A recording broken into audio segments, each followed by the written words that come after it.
attracted you to becoming a health professional, a personal trainer? Um, I like this. This question is always, I reckon you could get a real cheesy answer out of it. But Yeah.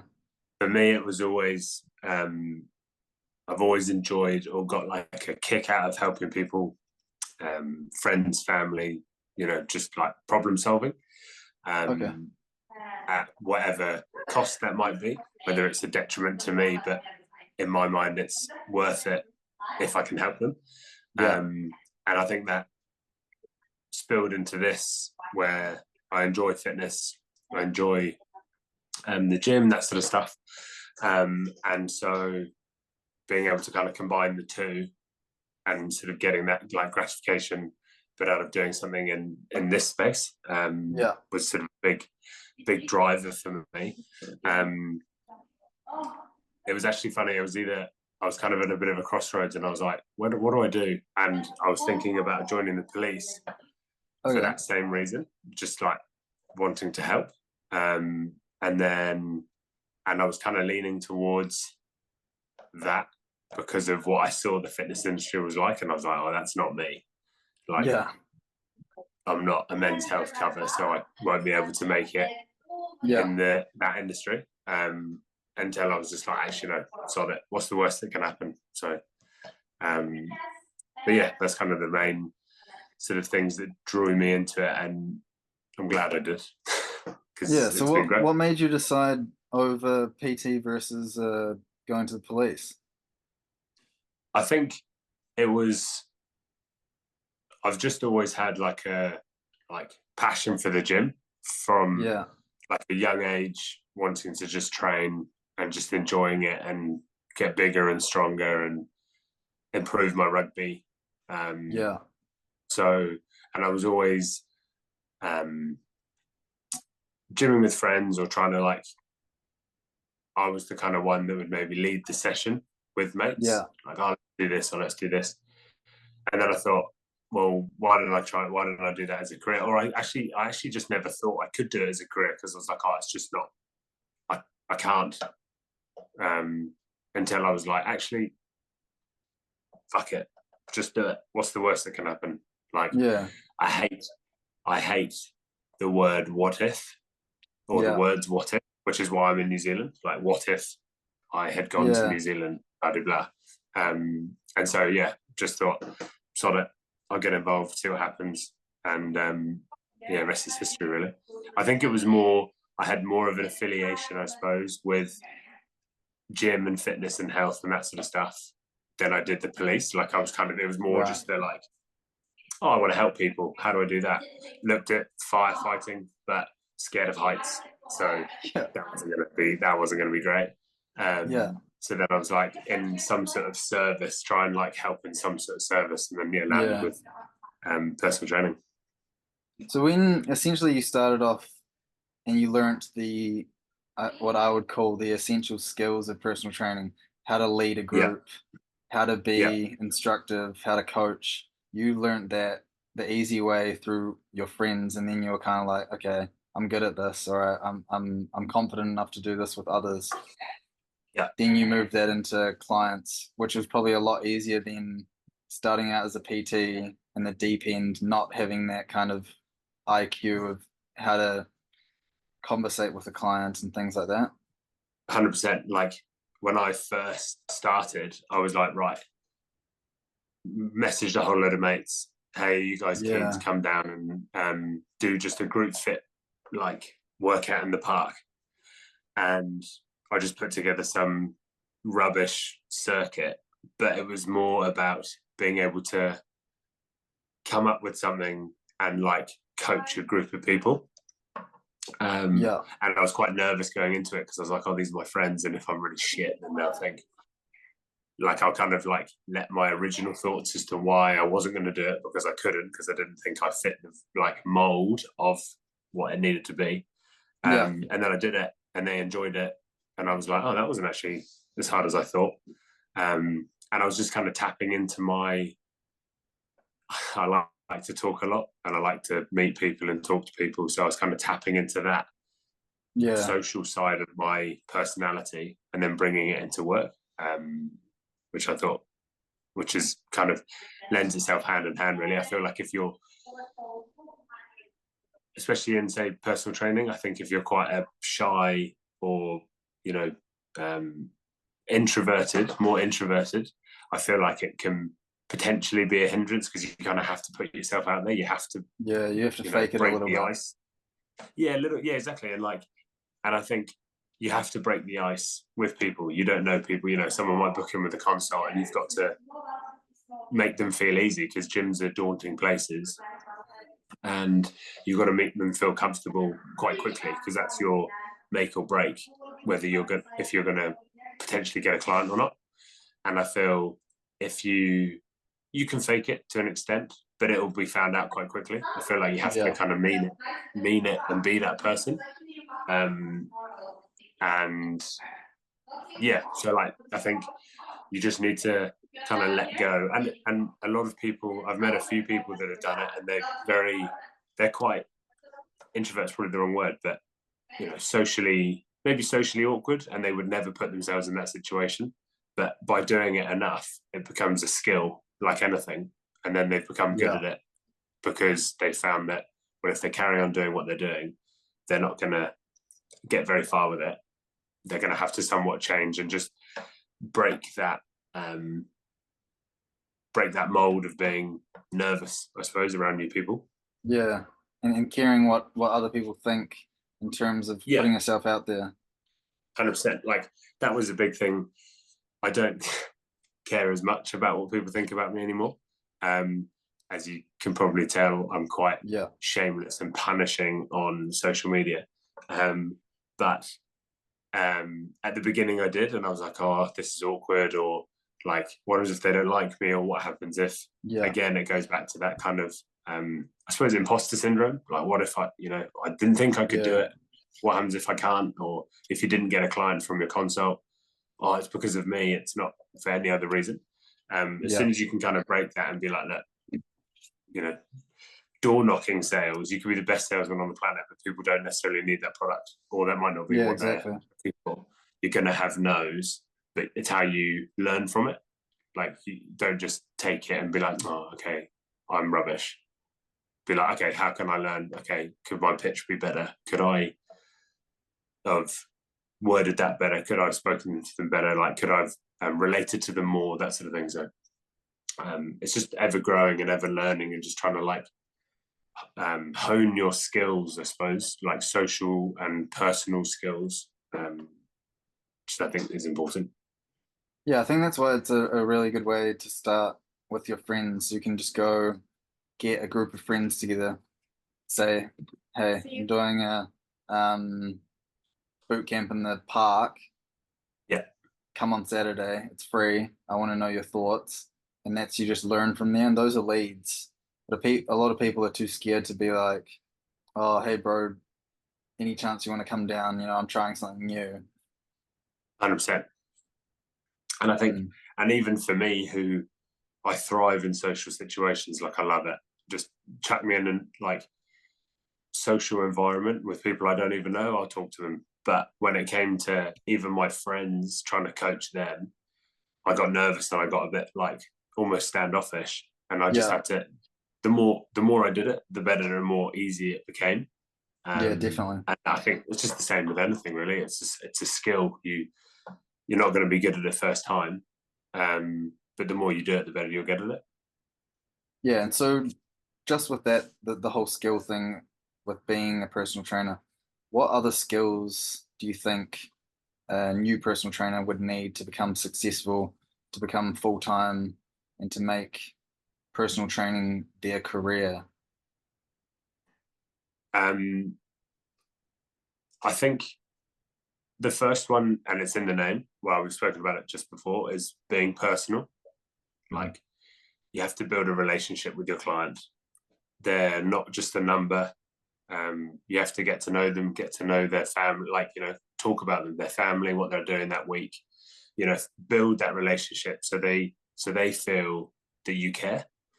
If you just go at it and you're awkward and you stand there and you're like, cool, and just become a rep counter, there's Yeah, no engagement, and they're not going to be looking forward to that next session. But when they come the next time, oh, how was your week? How was that appointment? How was that birthday party on the weekend for your daughter? Yada yada yada. Instantly, it's they care, and it's not doing it from a point of falseness. You actually do care. Like, that's kind of you do care about them, and essentially the reason they're coming to you is better themselves and get better. So it's on you to do that. So the longer they do it with you, the more likely they'll get progress. So I think that's a massive one, is actually like being personal. I think, I don't know if it's a skill, but the willingness to learn. Like, people, you're never going to be right the whole time. Like, I'm still learning. There's stuff I don't know, and I'll openly admit it. Because I feel like if I thought I did know it all, it would hinder my progress in this industry. You can always learn off people, and don't be too proud to ask questions, because you're going to come straight out of, whether you've done a degree or whether you've done a 6-month online course or whatever it is going to be. You're not going to know everything because you've got no experience in that field. There's always going to be questions. Why did you do that? Oh, what's the best thing for this? Or this person's got X, Y, and Z issues. What would you recommend? That sort of thing. I feel like people are too proud to ask questions because they think it's a weakness, or people are going to go, how does he not know that? What an idiot. And then because of that, they then don't know the answer. So they just carry on being ignorant, like not knowing. Yeah, exactly. Like, and not knowing, and just living the same week on week, like, week on week, day by day, month by month, whatever, blah blah blah. You've got to want to like upskill and learn, and just think and just know that there's more out there to learn than what you know, which comes from experience. So what do you think that, say, in terms of upskilling, what should a new personal trainer be looking at that's most important? Is it sales? Is it theory around exercise? Is it social media marketing? There's so many different things that they could be working on. What would you say are the, say, 2 or 3? Well, most PTs are contractors to gyms, I believe. So essentially, you are your own business. You have to do everything from the sales of yourself and your services, through to the marketing of your business, through to the actual coaching of sessions, essentially. So I think they're all as important as each other in terms of the things you were saying. I think it's not necessarily about focusing on one in particular. It's more just, I don't want to say, it's trial and error, really. Like, you're going to fail, and it's how you, but if you don't fail, you'll never learn. You're going to have a sales pitch or a consult that will go terribly wrong. And you can either sit on that and go, I can't do it, or go, okay, I know where I messed up here. Or you can, there's so many different ways to skin a cat in the fitness industry. Like, there's no right program. So in there's a lot of people say fuck around and find out. Like, and there is an element of that, in terms of, you're going to see so many different populations of people, that one program that you've made or written or done before with X won't work for Y because of whatever reasons. And so therefore you've got to like think about that, but then that won't work for them. But then someone might have a similar problem or whatever it might be, and that still doesn't work. So it's about trying to like make it fit and make it, again, personal to that person, especially for the like, programming and coaching, that sort of thing. And the marketing side of things as well, like, it's very important because people need to know who you are. Word of mouth is massive, I think. Like, word of mouth is huge. You train people, they talk well, they get results. People talk to them, wow, you look great. Like, what have you been doing? Oh, I've been training with so-and-so. Oh, that's great. Like, get in touch.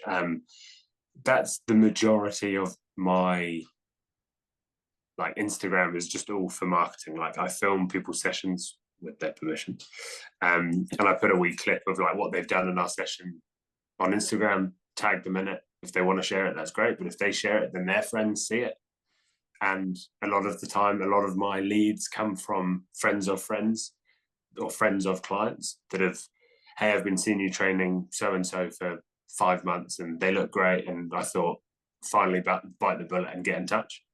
And also, I use social media as a way of people like getting to know me. So if someone, say, for example, followed me, I'm not just going to be like, just fitness, blah, blah, blah. Like they feel like they can almost get to know me a little bit, which could be a hindrance to be fair. But they get to know me so that they feel comfortable to then reach out.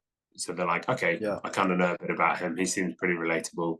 He's not just like like fish in a rice cake, no beers, no life, everything. He's like, okay, he seems like he's got a pretty good handle on everything. So I'll reach out to him for a chat, see if I can get it started. So I don't think they need to specifically work on like one area. I think they just need to be like a well-rounded individual in kind of every aspect of business, because essentially you're doing it all. Because you are your business essentially. Yeah. Just with that social media thing, because if you look at it from the client's perspective, they go into a gym and it's pretty daunting to be like, okay, I want to consult with a personal trainer.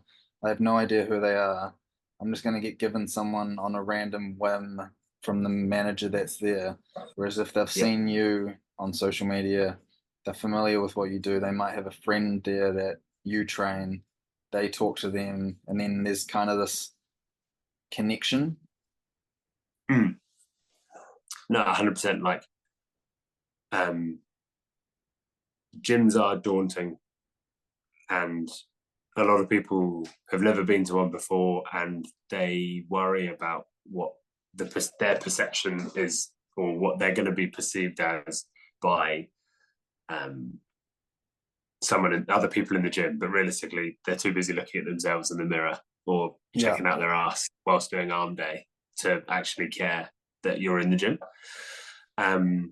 But trying to break that barrier to entry of it being daunting, that's kind of why I do it. I mean, I enjoy the sound of my own voice, which is tragic, but I do it so that if people do hear about me from a friend that trains with me, and they can follow and they can be like, oh, they said he's, I don't know, nice and relaxed and fun, and it's an enjoyable experience.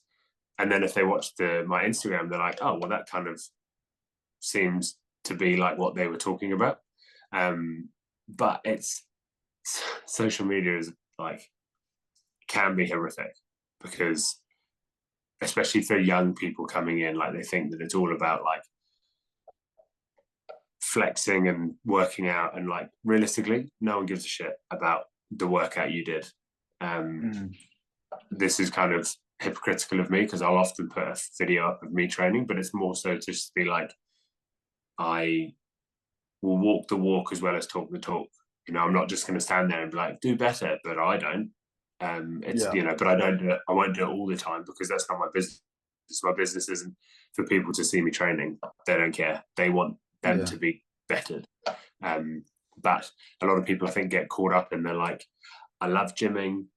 Social media is where it's at. I need to like post me working out, wearing tight shirt, no shirt, tight short, whatever, because that's what people want to see. But it's not. Like, people just don't care, really. They care about what you're going to do for them, which is why I do little snippets of other people's sessions, so they're like, okay, that seems like all good. Or he trains a wide variety of people. It doesn't always have to be,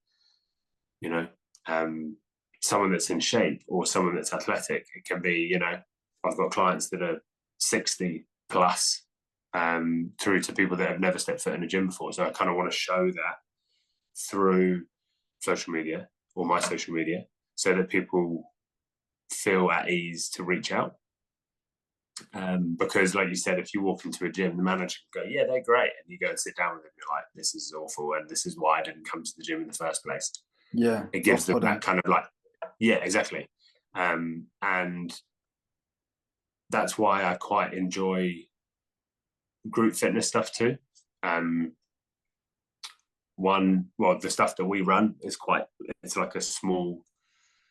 It's like a small group PT session, so we run them through squats, deadlift, bench press, all that sort of stuff. So I'm coaching 12 people in an hour. Well, if I was to do that, I'd have to do 12 hours of PT.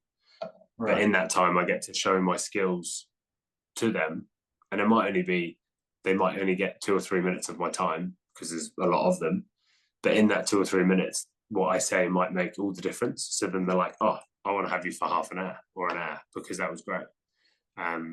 So that's where like consults are great to be like, "Hey, do you want me to let's run through," or like, "Hey, I'll write your program. What I'll do as part of your program is I'll actually take you through it and we'll go through the form needed or yada yada yada, and then I go, right, you do it how you normally do it or what you know, and then we go through it." And they think there's massive value in that, if obviously it helps.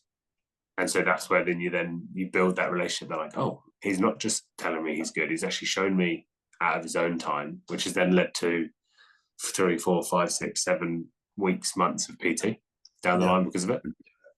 So it's like, that free trial essentially.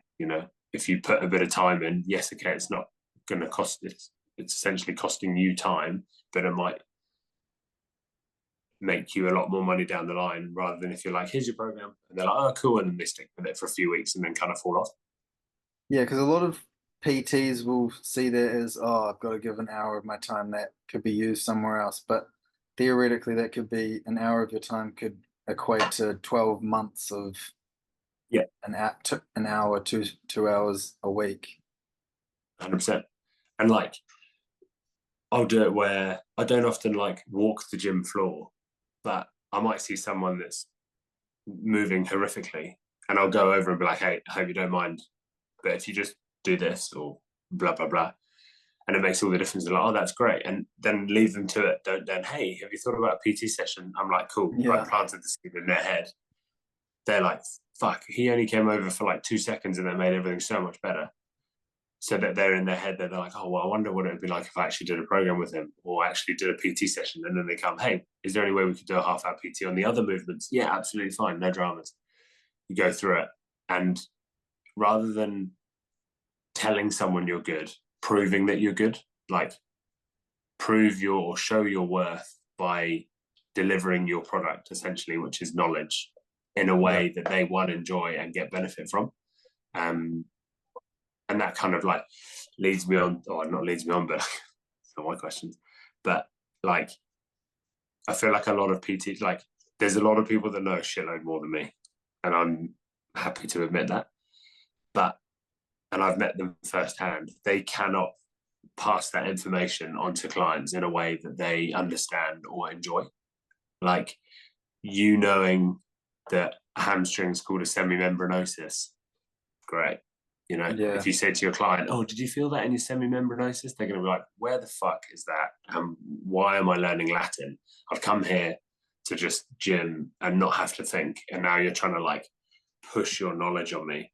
But you go yeah, hamstrings, and they're like, "Oh yeah, okay, I know what that means. Oh yeah, cool, sweet." So there's a lot of people that I think there's a lot of coaches and a lot of PTs that try and not show off, but push their knowledge where they don't want. You've got doctors coming in that are just wanting to like switch off from their day-to-day life, come in, get told what to do for an hour, and then leave, or half an yeah, hour, whatever it might be.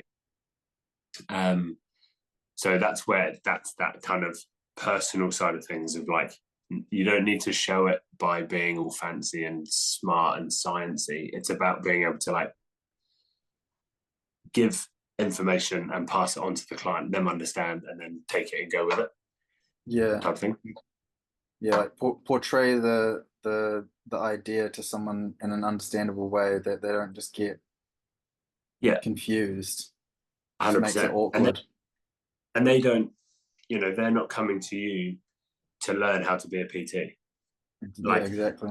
obviously, um, obviously you need a why, and I always get my clients to like ask me why if they're ever unsure, like, oh, why are we doing this, or like, why should I do this, or why this exercise. And I feel like if you haven't got a why, then you probably shouldn't have done whatever you're doing. So I like that to an extent. Like if it's like Finding Nemo and they're like, why, it gets quite boring. But Yeah, but also they're trusting you to do it anyway. They don't need to be taught. They're not learning how to become a personal trainer. They just want to come to you. You tell them what to do. Them get results. End of story. And but at the same like on the same breath or in the same token or whatever, you are coaching them enough that I've got a rule that if I can't teach someone to do it on their own within a couple of months, I haven't really done my job properly. The yeah, only really reason they need to be with me is for accountability. You know, like, oh, I just won't go and work as hard unless I go into, I know Jack will put me through my paces or whatever, or I won't lift that weight, or I wouldn't want to because blah, blah, blah. But they know how yeah, to do it because I've taught them that in a way that's understandable rather than trying to like teach them science. Essentially, they're not there for that. yeah, they want you exactly. to do all the thing they want you to do all the thinking for them and then deliver it to them in a way that they enjoy. Yeah, because that's Essentially, an interesting middle ground of you want your client to become so good that they don't need you, and then obviously the only reason they do need you is for maybe like touch ups, accountability, maybe changes, small changes in their program, new programs, and things of that nature. 100%. Um, I'd like to say that almost all of my clients could do it on their own. They know how to do it. They could come into the gym and do, you know, a day's program or whatever. But a lot of them, or all of them, do it out of pure accountability. Like if they haven't booked in that session with me, they know that they won't come to the gym and do that session on their own. Which isn't a bad thing. Like that's what we're here for, really. Yeah, But again, or people do gym on their own, but they come to you for, they alternate their days in their program so that every 3 weeks you're going to see them deadlift, squat, bench press, compound movement, whatever it might be. Or again, like you said, you're taking them into a different, you know, phase of their training. It might be a strength phase. They might not trust themselves to lift that heavy bench press on their own. So they want you for that session each time, that sort of thing. So um, yeah, that's kind of how I see like my role really as a coach. yeah. I just have one last question about gaining leads and finding leads. When you, I guess, walk the floor or you come across a lead or someone reaches out to you, how do you go about converting that person into a client of yours? So I always start off by um, having a chat with them face to face. So Okay. at the gym, or normally at the gym, like I could say out for a coffee, but I feel like coming to the gym, that's where they're going to train with me. So that's the best place for it. And just give, like I was saying before, give half an hour, 45 minutes of my time to that person. It's not going to cost them anything for a chat. It might lead to nothing, but you know, like you said before, that 45 minutes might turn into 12 months worth of work. And they appreciate you taking time out of your day to talk to them about their goals. And then I normally go through a bit of a consult with them just to sort of build a picture. I always say it's like building a picture. Their training age, what their like not knowledge, but what they're like at the gym. Are they competent? Never been to the gym before. What their goals are, injuries, what work they do, what are their hindrances at the moment, like what's stopping them from doing it. Just to build a picture. What training splits they like to do. What like do they hate? What do they like? To build like a picture, and then I normally say, look, what is it you're after? Some people say, oh, I would like a PT for a few weeks. to get me up and running for the accountability. And then in those few weeks, it's up to me to essentially sell my product to make them go, they might do a few weeks worth, then do it on their own and be like, it's just not the same, and then come back again. Or they might see the value in it straight away, so then stay on continuously. Or if they're just looking for a program, I normally say, look, I'll tell you what I'll do. I'll write you a program so you get like a week for free, essentially. Any questions, anything you want to ask, anything you don't like, do like, whatever, I can change to like make it fit you or suit you, and then go from there. And then they like, a lot of people, I think, like the effort you put into them, again, which goes back to that point at the beginning, you're making it personal to them, that they feel comfortable to reach out for a personal training session or a tweak in their program. I know there's a lot of people out there, they're like, hey, there you go, there's 12 weeks. Like, see you in 12 weeks, let me know how it goes. And it's like, cool. I wasn't coming to the gym. That 12-week program that you've just given me with no context is definitely not going to make me go to the gym.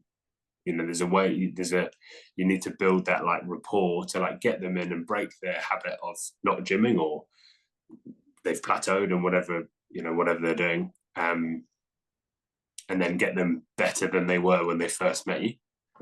Yeah. So yeah.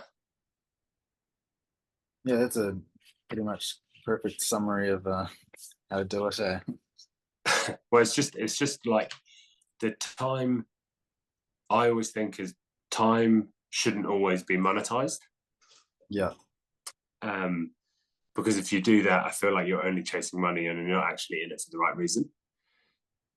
If you can give people value, like, the time, the 45 minutes, half an hour time that I give them, they find that so valuable that they believe in what you're going to give them when they do pay.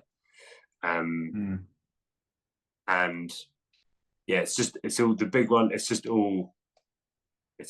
like building rapport, building a relationship. Like, and don't get me wrong, some people start off and you just don't gel, and that's like part and parcel of it. That's not because I'm a bad coach, or might be, I don't know, but sometimes you just don't fit. But most of the time you do, or they've got in touch with you because they've heard of you or seen of you, and they think that you're the kind of person for them. And then that comes back to the kind of marketing of you. It's easy to say I'm great, but you've actually got to prove it. Like, the proof's in the pudding, but don't eat it. No, do eat it. Do eat the pudding. It's fucking delicious. Last question. We got 4 minutes. How do you juggle being a new father and working? Essentially, everyone knows personal training hours is early mornings, late nights. How do you juggle that? It is coffee. Yeah, caffeine is great. It's tough, but the beauty of this like line of work is that if you do it well enough and you have processes in place, you can actually build a schedule that works for you and the family. So it is tough, definitely, that I work early morning, so I don't see it or help to get up in the morning. And most of the nights I'm not there for dinner and bedtime and that sort of thing, where most people finish work at sort of 4:30, 5 o'clock, and then they can go home for that. But I give myself, for example, today, Wednesday afternoon, I always give Wednesday afternoon off. I never book anyone in it. So my hard work, more like getting up at 4 every day, working those in like rubbish hours, allows me the freedom to then have quality time like today. So I get to pick her up from daycare, and then I spend the afternoon with my daughter, for example, and then I can help my wife with whatever's needed. I love the hours that I get. Essentially you work when other people don't. So before work and after work. And there's some people that don't do 9 to 5, so you get some sessions in and around that. But mainly I get time off during the day, so I give that to myself. I think of like between 11:30 and 3 is my evening. So I do the things that I do in the evening. So that might be spending time with my daughter or my wife if she's at home, or time for training, because I think you definitely have to prioritize that as well. So it is a juggle, and sometimes it feels like I've just chucked 100 balls up in the air and I've just got to try and catch them all at the same time. But pressure makes diamonds. Yeah, facts. So sometimes I shine. I don't know, not all the time. Yeah. Cheers for the chat. That was really good.